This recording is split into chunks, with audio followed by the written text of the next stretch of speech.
Russia is being forced to defend more ground with less capacity, and that is how authoritarian systems start to lose control. The core vulnerability is the collapse of concentration.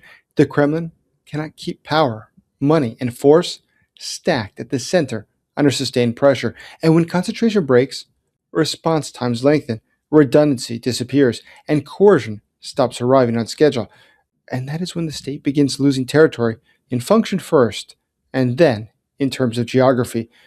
Three layers are degrading in parallel: border stability, fiscal capacity, and battlefield communications. Border instability forces a dispersion across a wider surface area. Dispersion spikes the daily burn rate for troops, logistics, repairs, and air defense. Physical strain, it kills redundancy, so every strike leaves a longer backlog and a weaker next day posture. Meanwhile, communication friction slows decisions, so gaps stay open long enough to be hit again. And when the three systems degrade together, every fix creates a new vulnerability. Every redeployment patches one hole while opening another. Response times become predictable windows, and predictable windows, they invite routine pressure. And over time, the map turns into seams. Ukraine only has to keep pulling until something tears. Dispersion accelerates institutional erosion, and institutional erosion turns war cost into regime risk. Once the cash tightens, repairs and air defense compete inside the same finite pool. And when the state must choose between fixing yesterday and preventing tomorrow, it loses both. And this is how a war stops being a frontline problem and becomes a national resilience crisis. I'm Dr. Jason Smart. I'm a national security advisor to Kiev Post special correspondent. We are seeing the exact moment when the military force is meeting financial collapse. Ukraine's strikes are punishing the army, while the sanctions are leaving the Kremlin dry of cash. And the shrinking resources now are triggering fights between the elite factions as they fight over the scraps that are left. Confidence in the public is now tanking.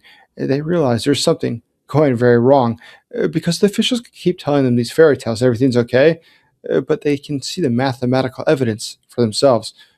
And you can help us to break out to the world the truth of what's going on about the Kremlin's narratives and get it into the mainstream media. Subscribe now to help us reach 275,000 supporters of Ukraine. Please use your YouTube hype to boost this analysis and algorithm. Subscribing, like hyping, signals to YouTube that you want the facts, not low information noise. And you can always consider becoming a channel member today to support our efforts. Thank you. The revenue engine for Russia has stalled. It's quite clear. The 2026 federal budget is built on an oil price of $59 per barrel, but Ural's crude, at best, is selling for about $45 per barrel. This is $14 shortfall per barrel is creating a systemic crisis. In fact, it's so bad at this point that delivery friction has left 143 million barrels stranded at sea. This dead capital cannot be taxed, causing oil and gas tax revenue to collapse by 65%. This loss of fast cash is forcing the state to cannibalize other sectors just to stay liquid. And at the same time, this revenue collapse is triggering a massive $22.3 billion federal deficit just in January alone. The government spent $1.72 for every $1 it took in. This hole represents 73% of the total money brought into the Treasury during the entire month. That's a burn rate of about $500,000 per minute. At this point, there's no way for Russia to catch back up. A deficit this large is no longer a budget gap, but a structural failure of the state. Incredibly, January's spending consumed nearly 50% of the entire deficit target for the 2026 fiscal year.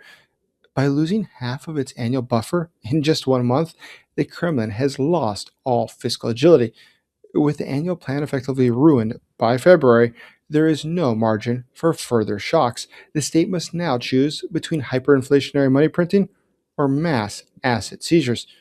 This trajectory points to a system that's not just brittle, but one that is going to break, not bend, under pressure. At this point, it's very clear that Moscow is transitioning from a managed deficit to a predatory economy, where private savings are the only remaining line of credit.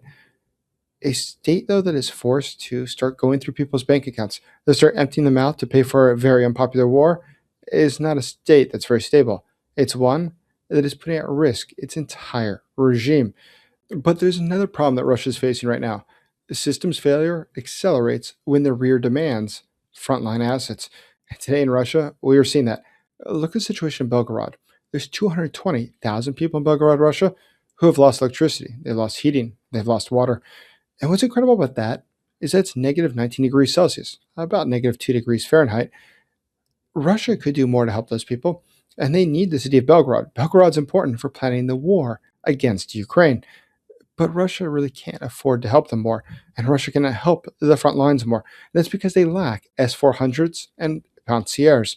Those are the air defenses that Russia most often uses. But why do they have a lack of them? Well, one reason could be because Vladimir Putin. Around his house in Valdai, there are in fact around 20 modern air defense units that are encircling his villa. What's incredible about that is that that is about a third of the number that protects all of Moscow, a city of nearly 20 million people. But he's unwilling to spare any of that air defense to help the people of Russia, or to help the people on the front line, or to help the city of Belgorod. But all of this is happening at a historically bad moment for the Kremlin, because not only is the front line becoming brittle and starting to break, not only are they low on supplies, not only are they low on soldiers, and they're out of cash, there's also the problem that today the people in Russia are starting to have some questions. Why is everything going so badly? And why are the authorities not being straightforward with us? Now, the Russian people, of course, are used to being lied to, but not so blatantly, not so obviously, not so clearly when their security is being jeopardized. But you can make things worse. And how you can make things worse is to make sure that Ukraine wins. And you can do so by checking out the first pinned comment below, right below the question of the day, and a video there that you should definitely check out so you understand the real situation inside of Russia. Right below that, you'll see how you can donate for the Ukrainian soldiers to get what they need to win this war. All donations right now are being matched, and I donate in every one of our fundraisers. Thank you. So let's look at the situation with communications, because that's actually probably one of the most interesting changes they've seen recently. Of course, you've heard about Starlink, how no longer can the Russians use it. But there's something else here that's really interesting. Telegram, which is like WhatsApp, it's a messaging app for your phone, is now being throttled inside of Russia. That is, they're restricting people from being able to use it. Now, there's about 60 million Russians that regularly use Telegram. But you know who else uses Telegram? The Russian military. So right now, when they've turned off Telegram, that means that the Russian military on the front, not only is it lacking Starlink, which they need to send missiles into Ukraine, to send things like drones into Ukraine, to coordinate on the front lines. Not only are they lacking that, they're now lacking the basic ability to communicate with each other. When the Russians communicate using their standard radios, that's very easy to intercept. Telegram is a little bit more complicated, but now the Russian government has decided to take that away from the soldiers. And it's a very rare occasion, but now we're seeing the Russian soldiers are very dissatisfied. The perception inside of Russia is this, is that the government is eliminating Telegram because it wants to make sure that there's no ability for people to turn against the government, that all voices are heard by Moscow. But the secondary consequence of that is that now, today, inside of Russia, the Russian soldiers are less able to defend the front. Now, many people have already heard that Elon Musk decided to make sure that the Russians could not use Starlink, which provides internet anywhere in the world, to the Russians. And that means that Russians can't carry out attacks nearly as easily within Ukraine, but also means the Russians can't defend their own front. But there's another attribute of this which is great, and that is that the Ukrainians realize there's a moment of opportunity in this. The Russians were desperately looking for people inside of Ukraine to come forward and say that they were the owners of the Russian Starlinks. Because if they could find a Ukrainian to register in their name, then it would be on the whitelist. There would be no problem for the Russians continuing to use that Starlink. The Ukrainians set up a trap. They set up a military unit that went online and found all the Russians looking for Ukrainians to register the Starlinks in their names. And by doing so, they revealed the names and the serial numbers for over 2,420 of the Russian Starlinks. And that means those Starlinks will never work again. But more than that, to add insult to injury, the Russians sent over $5,000 to the Ukrainians, thinking they were sending it to just normal civilians to thank them for doing the service. Those $5,000, they are now going to help the Ukrainian soldiers to get more life-saving drones. But these problems on the front, they're compounding for the Russians. And we look back at Russian history and we look how problems compound and how regimes become destabilized, we can see a lot of parallels. Let's think back in 1917. The rail strain turned a military problem into a political collapse. Freight piled up at stations, and essential shipments stopped moving. Food failed to reach cities, and fuel failed to reach factories. The front received supplies late, and the planning windows closed. Shortages triggered strikes, protests, and panic buying. The army was ordered to restore order, but command cohesion weakened. Senior commanders withheld support from Nicholas II as a result. As a result of that, the unrest spread. The Tsar, in the end, had to abdicate, and the state authority fractured across the empire.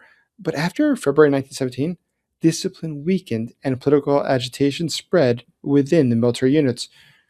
The government that came after Nicholas II was called a provisional government, but it lacked reliable force to impose wartime priorities, and the army stopped functioning as a unified instrument of national power.